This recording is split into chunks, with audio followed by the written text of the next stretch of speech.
നമസ്കാരം, ഞാൻ അനിസ്റ്റ. Sunday school മത്സരത്തിന് നഴ്സറി ഗ്രേഡിലെ കൊച്ചു കൂട്ടുകാർക്ക് പറയാൻ പറ്റിയ കഥയാണ് ഞാനിന്ന് പറയാൻ പോകുന്നത്. കഥയുടെ പേര് താലന്തുകളുടെ കഥ. ഒരിക്കൽ യേശുവും ശിഷ്യന്മാരും യെരുശലേമിൽ ഉണ്ടെന്നറിഞ്ഞ് ധാരാളം ജനം അവിടെ വന്നുകൂടി.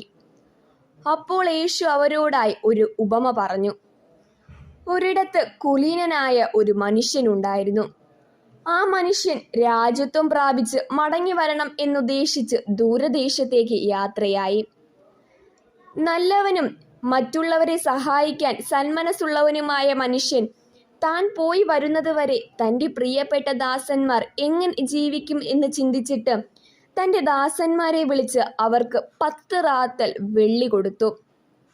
എന്നിട്ട് പറഞ്ഞു, ഞാൻ മടങ്ങി വരുവോളം നിങ്ങൾ വ്യാപാരം ചെയ്ത് നല്ലവണ്ണം ജീവിച്ചു കൊള്ളുക എന്ന് പറഞ്ഞു.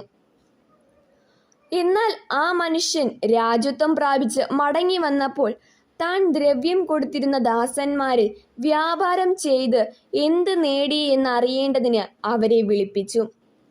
ഒന്നാമത്തവൻ അടുത്തു വന്ന് ഇപ്രകാരം പറഞ്ഞു, യജമാനനെ, നീ തന്ന റാത്തൽ കൊണ്ട് ഞാൻ രാത്രിയും പകലും കഠിനമായി അധ്വാനിച്ച് 10 റാത്തൽ സമ്പാദിച്ചിരിക്കുന്നു.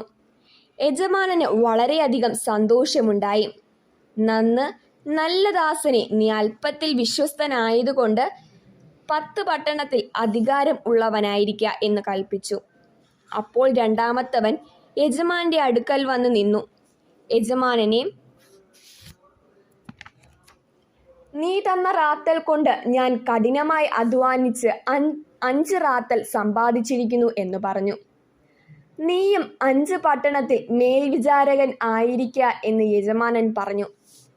മൂന്നാമതൊരുവൻ യജമാനന്റെ അരികിൽ വന്ന് നിന്ന് വലിയ വിനയഭാവം നടിച്ച് നാടകീയമായി പറയുകയാണ്, അല്ലയോ യജമാനനെ, അങ്ങയുടെ റാത്തൽ ഇതായിരിക്കുന്നു. ഞാനിതൊരു ഉറുമാലിൽ കെട്ടി സൂക്ഷിച്ചു വച്ചിരുന്നു. ഞാനിത് വ്യാപാരം ചെയ്യാത്തത് നിന്നെ ഭയന്നിട്ടാണ്. നീ വയ്ക്കാത്തത് എടുക്കുകയും വിതയ്ക്കാത്തത് കൊയ്യുകയും ചെയ്യുന്ന കഠിന മനുഷ്യനാകൊണ്ട് ഞാൻ നിന്നെ ഭയപ്പെട്ടു എന്ന് പറഞ്ഞു.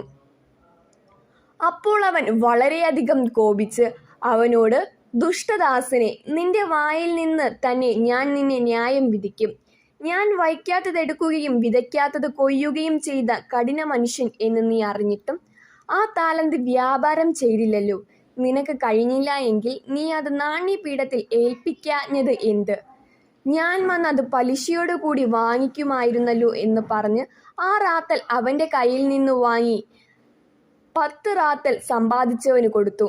അപ്പോൾ കൂടെ നിന്നവർ, കർത്താവേ, അവന് 10 റാത്തൽ ഉണ്ടല്ലോ എന്ന് പറഞ്ഞു. അതിന് കർത്താവ്, ഉള്ളവന് ഏവനും കൊടുക്കും, ഇല്ലാത്തവനോട് ഉള്ളതും കൂടെ എടുത്തു കളയും എന്ന് ഞാൻ നിങ്ങളോട് പറയുന്നു എന്ന് പറഞ്ഞു. പ്രിയ കൂട്ടുകാരെ, അവരവർക്ക് ദൈവം നൽകിയിരിക്കുന്ന കഴിവുകളെ യഥായോഗ്യം വിനിയോഗിക്കാതെ ദുർവിനിയോഗം നടത്തുന്നുവെങ്കിൽ ദൈവം നമ്മോട് ഓരോരുത്തരോടും കണക്ക് ചോദിക്കുന്ന നാളിൽ ദുഷ്ടദാസനെ എന്ന് വിളിക്കുകയും നമുക്ക് തന്ന താലന്തുകളെ നമ്മിൽ നിന്ന് എടുത്ത് മറ്റുള്ളവർക്ക് നൽകി നമ്മെ ഒന്നുമില്ലാത്തവരാക്കുകയും ചെയ്യും. കൂട്ടുകാരെ, അതുകൊണ്ട് നമുക്ക് ദൈവം തന്നിരിക്കുന്ന താലന്തുകളെ യഥായോഗ്യം വിനിയോഗിക്കുന്നവരാകാം. Thank you.